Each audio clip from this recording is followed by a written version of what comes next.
Hello there and welcome back to our course on Access 2019.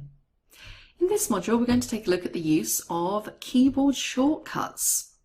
Now, keyboard shortcuts are a great way of moving efficiently and working efficiently within Access, and some people actually prefer to use keyboard shortcuts as opposed to a mouse. Now that might be just down to personal preference, or it might be that they have some kind of physical or physiological reason why they need to use a keyboard as opposed to a mouse.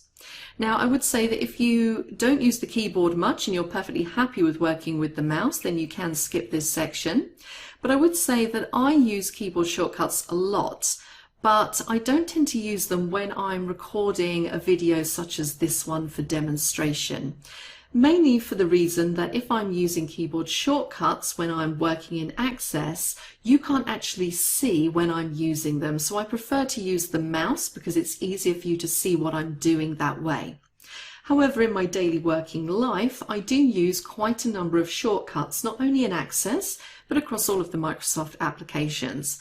And I would say that most people probably have in general maybe 7 to 10 that they use all the time. So things like cut, copy and paste, so Control X, Control C, Control V, and also maybe save, Control S, print, Control P.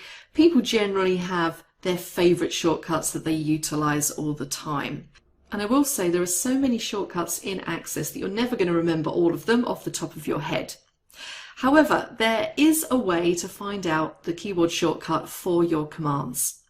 So for example, if I hover over on the home ribbon, the copy button, you'll see there it's telling me that Control C is the keyboard shortcut for that particular command. If I hover over spelling, you can see that F7 is the shortcut key for that. So some of these commands do have that useful screen tip which will allow you to see what the keyboard shortcut is. However, if you hover over some other commands, so let's hover over totals, you'll see the screen tip literally just says totals. It doesn't show me the keyboard shortcut. So it's worth remembering that not every command has a keyboard shortcut. However, if you do want to see a definitive list, you can find a list of all of the shortcuts available within Help. So I'm going to press F1 to pull up my Help, and I could in Help search for keyboard shortcuts.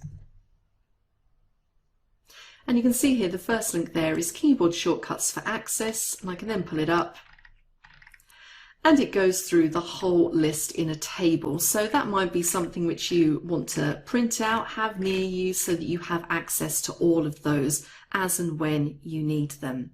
I'm just going to close that down.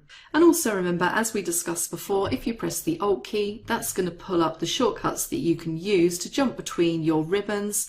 And when you jump across to a new ribbon, you can then select whichever command it is that you need, again using entirely your keyboard. So don't forget that you have the Alt option there as well. That's about it on keyboard shortcuts. In the next module, we're going to discuss